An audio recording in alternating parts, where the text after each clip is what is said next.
I have transformed nearly 30 businesses into AI-first operations, and I am going to show you the exact framework that separates companies thriving with AI from those burning money on useless tools. Now, before we go through that, there is a massive problem that nobody's talking about. While everyone is adding random chatbots and voice agents, the companies writing these six-figure transformation checks, they're following a completely different playbook. And after working with businesses from medical clinics to property management companies to coaching businesses and law firms and helping them save over 40 hours per week and increase their bottom line, I have discovered exactly what it takes to become truly AI first. And today, I'm going to break down the specific 6-step framework that we use to transform traditional operations, show you the discovery audit process that reveals your biggest opportunities, and reveal why most companies are completely missing the mark on AI transformation. So let's dive in. Now, here is what I have discovered after working inside dozens of different companies across different industries. Now, the businesses getting the biggest returns on their investment from AI, they are not chasing the latest trendy tools or throwing random automations into the mix. They are solving real operational bottlenecks that quietly drain thousands, sometimes millions, every single year. And what separates these leaders from the rest, the wheat from the chaff, is how they think about AI, not as a set of add-ons, but as a core infrastructure that actually reshapes how the company runs. And instead of just patching problems with disconnected tools, they are integrating AI into the heart of their processes, connecting systems and streamlining workflows and really just making better decisions even faster. And once this shift happens, the impact, it really just compounds. You have smoother operations and faster turnaround times, lower costs, and a clear competitive edge. And these companies, they aren't just adopting AI. They're literally redesigning their entire operating model all around it. And that is why they are pulling ahead. Now, before we dive into this step-by-step breakdown of how to transform your company into an AI-first operation, I wanted to mention that I will be sharing this entire framework in my free community where you can get access to all of the templates and the audit guides. Link is down below in the description. We have over 10,000 members now, and it's just a place to meet other AI enthusiasts and entrepreneurs, ask me questions directly, join competitions with rewards, and much, much more. So again, the link is down below in the description. I would love to have you all in there. Okay, now let me just start with the foundation that makes everything else possible, our discovery audit framework. Now, this is the most pivotal step because you cannot automate what you do not understand. Now, the internet has really made automation feel pretty fast. Add a plugin, click a button, and poof, something's automated. But that's why so many businesses are ending up with these messy backends. They're automating these fragments of a machine that they never really fully built. And what we actually want is some sort of clarity and precision, systems that make sense. So first, what we do is we clarify the business outcomes. Now, most people think that they just want automation, but it's actually the opposite. What they actually want is freedom. Freedom from their emails, freedom from maybe it's micromanagement, freedom from things breaking when they stop watching. So we do not start by asking, what can we automate within your business? We instead just start by asking, what does success look like for you guys? You have to set a clear end goal, something that is real and something that is tangible. Is it going to be to cut your support time in half? Is it maybe to scale your onboarding 5 times without hiring anybody? Is it to maybe remove yourself from the day-to-day operations entirely? So we're just getting hyper specific about all of these metrics.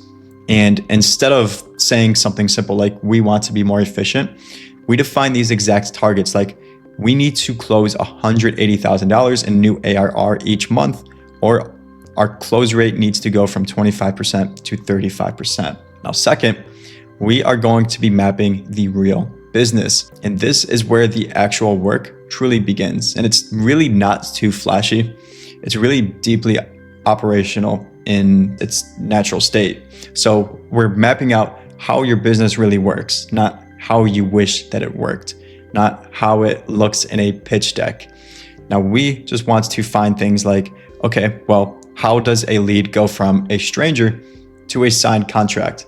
Or how does a customer go from purchase to delivered product or service? How does support work when someone has a question or a complaint? And what we're doing is we conduct 30 to 45-minute interviews with people on the front lines, reps from sales or marketing and customer support, finance, operations, really whoever is closest to those workflows. And we ask them to walk us through their daily or even weekly routines. So beyond this, we're asking things like, okay, well, what platforms do you open first? What recurring tasks are you handling? Where does the time go? What creates the most friction? Third, we are going to be breaking workflows down into tasks. And this is where we zoom in even closer because things like content posting or sales follow-up are still too high level to actually automate. We can't start there. So what we need to do is we need to break down these workflows into more granular and repeatable tasks. And these are the, you could call them the atomic units of our work. So instead of us saying, okay, well, follow up with inbound lead, what we're doing is we document, okay, we're first going to open the CRM, then we're going to find the recent lead and then verify if they meet the ICP criteria, then check the activity log, then draft follow-ups based on the demo request, then send them an email, then log the note into the CRM. Now, what we're working with is something that can be augmented or actually replaced and, even dived into more deeply.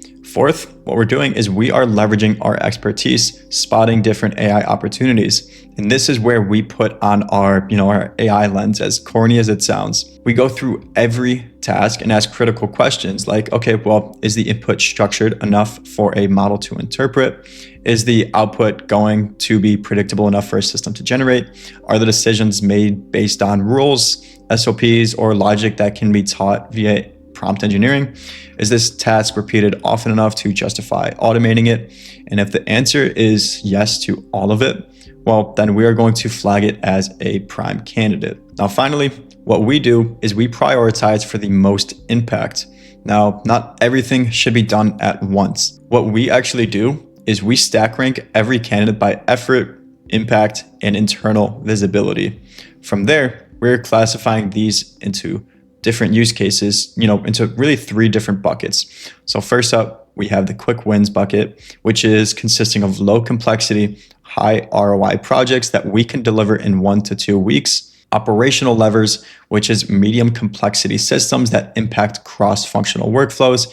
And then we have strategic systems. And these are deep integrations that can create competitive advantages. And our goal really is not to automate everything. It's just to automate the right things in the right order. Now, once we have completed the discovery audit, we do not just have a list of problems. What we have is we have a blueprint for how the business actually runs and where intelligent automation can create the biggest leverage. And at this stage, most people's instinct is just to start wiring some things together, simple zaps or automation scripts. And I mean, that's fine for small wins, but it's really not how you achieve a true AI first operation. And the biggest opportunities aren't in one-off automations. They are in building agents, digital teammates that can think, remember, and act across multiple different systems. And these agents, they take granular tasks that we have identified in the audit and combine them into adaptive, context-aware workflows that operate just like a human would, but even faster, without breaks and with perfect consistency. So in other words, the audit just shows us what needs doing, and the agents are how we make it happen at scale. Now, I just wanted to quickly preface, this is where most people get it wrong. So you do not build agents the same way that you would be building automations. So automations are very simple, just like a vending machine where you insert a coin and you get a candy bar. They work for basic workflows. Agents, they are adaptive systems. So they understand context, they hold memory, they make decisions, hold conversations, reach into databases, they reason, and sometimes even escalate things. And most importantly, they can figure out what to do and also when to do it. Now, before opening any of these no-code tools like N8N or Make.com or Zapier, before touching any of this, you should do the often skipped but crucial work of just writing out exactly what this agent is supposed to do. So here's what I want you to do. Go grab a pen, grab grab a piece of paper and answer 3 fundamental questions. First, what is this agent's role? If it were a person on your team, what job title would it have?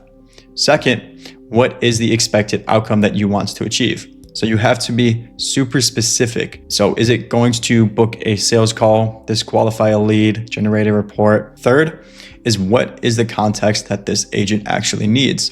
So what do you define as success? So the clearer your role, outcome, and context definitions, the more autonomous and effective that your agent is going to be. And with clarity locked in, you are then going to be ready to actually build a prototype using these no-code tools like N8N. Now, every agent, it begins with a trigger. So the event that actually wakes it up. So whether it is a form submission, a new CRM lead, or an email arriving in your inbox. Now, once this is activated, your agent must gather context just by pulling relevant data like the contact history from the CRM, company details through maybe something like Clearbit, and then calendar availability or any recent chat transcripts. And then it's time for thinking. So this is where you actually integrate your business logic, drop in your LLM to analyze the messages, and then classify the intent or apply different conditional rules. Finally, the agent is going to move into the actions stage. So this is going to be booking calls through a calendar's API, sending personalized follow-up emails, logging results in databases, or maybe triggering other agents. Now, if there is one thing that elevates an agent from a simple script to a true digital teammate, it is going to be its memory. Without memory, every interaction, it just resets. The agent can't learn, it can't reference any past conversations, it can't build rapport. So to transform your agent, you need to use something like Supabase for structured memory. So this is where you're going to be able to store user preferences like past responses, or maybe timestamps and decision logs. Now, this is going to essentially let your agents just retrieve context based on semantic similarity, not just exact words. So your agent can greet recurring customers by their name, reference last week's inquiry maybe, can create continuity, and even some sort of personalization. Now, beyond this, not every agent that you build is going to need a front end, but when it does, the user experience is going to be crucial. So this is where you can actually use something like Vercel, or VO, I should say, VO to deploy on Vercel, and then Lovable or Replit, or you can even use VoiceFlow for clean chatbot interfaces, or build some simple Slack integrations for the internal workflows. But ultimately, the key is really just reducing friction. Something that's going to be a fast, intuitive interface that really makes people forget that they are talking to an AI agent and treat it like a team member. Now, finally, you have to stress test like you're shipping to a Fortune 500. I mean, if it's something that you're building for your own company, I would hope that you would treat it as such anyways. So there's too many prototypes that just die because people see it work once or twice and they call it done. They do not test it thoroughly. Now, if your agent is replacing human work, you have to stress test this under real world conditions. So you need to be simulating high volume and feed it malformed inputs and test API outages and validate error scenarios. From there, you will be able to escalate the logic. So does the agent hand off gracefully to humans when it's uncertain, or does it silently fail? Now, moving on. The most successful transformations, they happen actually department by department, creating integrated systems that connect across the entire organization while delivering something that has measurable results in each functional area. So we could look at sales. So sales transformation, this is typically high volume, repeatable, and full of clear logic, which just makes it perfect for AI. Now, we naturally start with a lead qualification agent. So this typically triggers on form submissions or any funnel entry, and then enriches the data via a CRM and schedules calls if the person qualifies, or sends different resources if not. Now, we can actually add a follow-up agent to deliver contextually aware nudges, bumps, instead of generic check-in messages. From there, we are finally just layering in a proposal agent that can draft custom documents from call data and auto send them with pricing and next steps. So automatic proposal generator. And these agents, they're all working seamlessly 24/7, responding instantly, never forgetting a lead, quietly converting these prospects while you can actually focus on the closings. For operations and onboarding transformations, this is where you can target the fragile gap between yes and fully onboarded.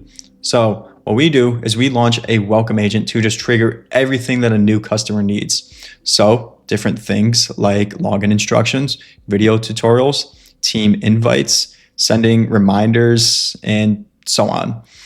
So we follow up with a check-in agent that just watches for all these key milestones, sending the reminders or automatically rescheduling if somebody falls through the cracks.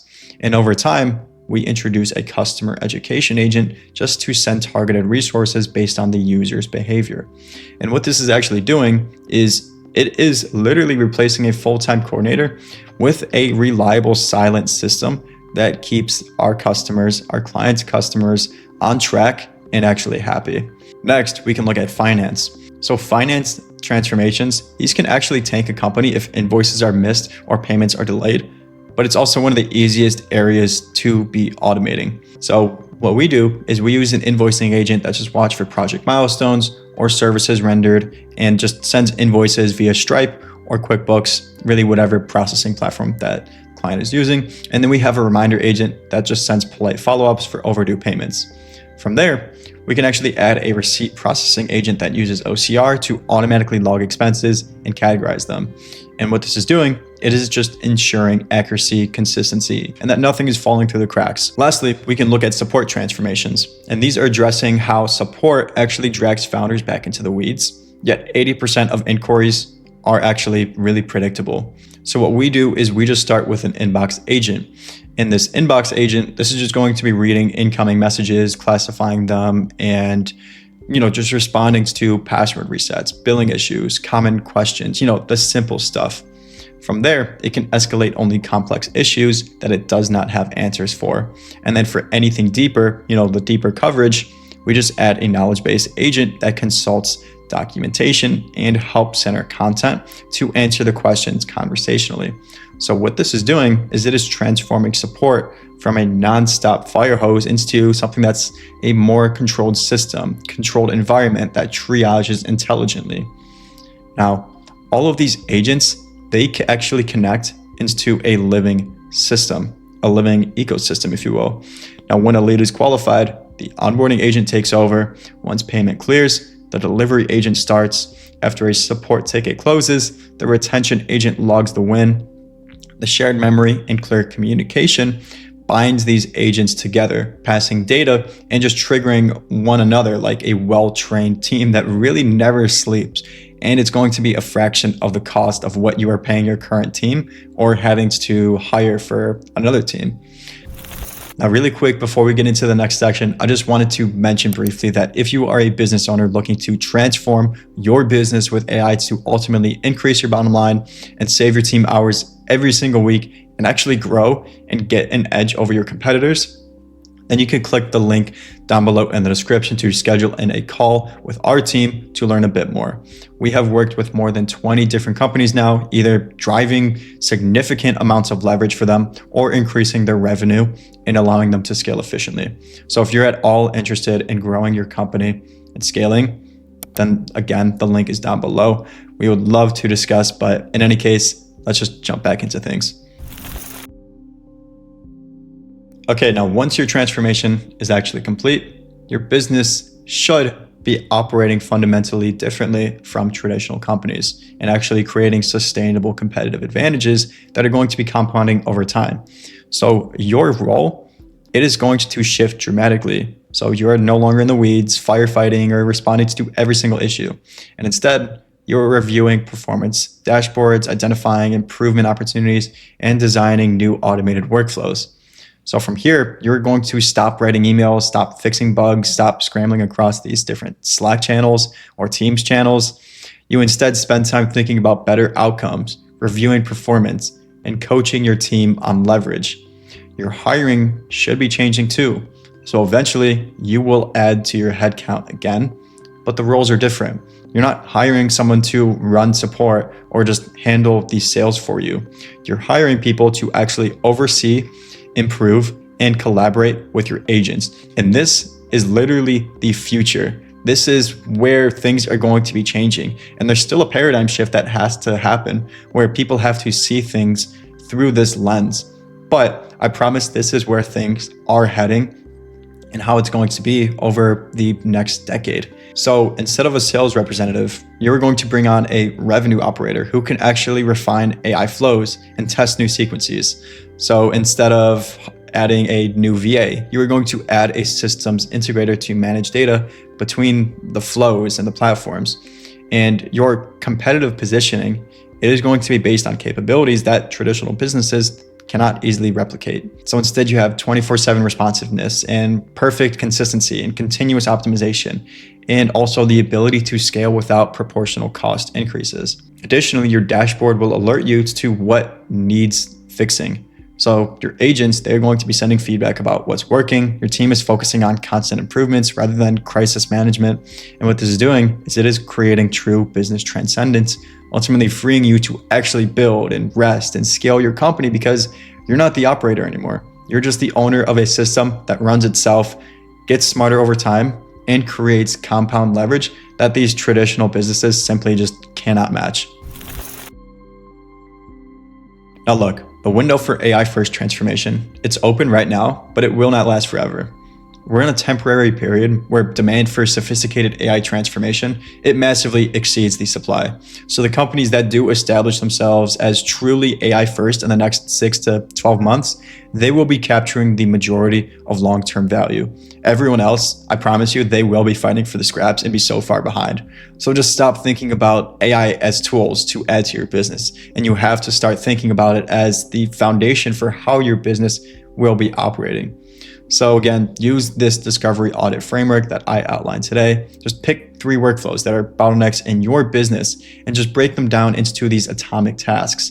From there, you can identify which tasks meet our AI readiness criteria and prioritize your first quick win. And remember, just becoming AI first isn't about adding chatbots or automating your emails. It's truly about fundamentally redesigning how your business operates with AI as the nervous system. So focus on business outcomes, not the technical features, and start with quick wins that build momentum, then systematically expand across your entire operation. Now, the AI transformation market, it is creating massive opportunities right now. I'm seeing it in front of me. So just make sure that your business is positioned to capture its share. And if this framework was valuable, please subscribe for more AI transformation insights. And check out my previous videos because I upload a bunch of different things like this. Join my free community. We have a bunch of different business owners, about 10,500 to be exact, all entrepreneurs, business owners, people looking to just get into AI. So go in there, network with some people, check out the course that we have in there and all the free sauce that we give away. So again, let me know what you guys think down below in the comments. Please like, subscribe, and I will see you guys in the next video.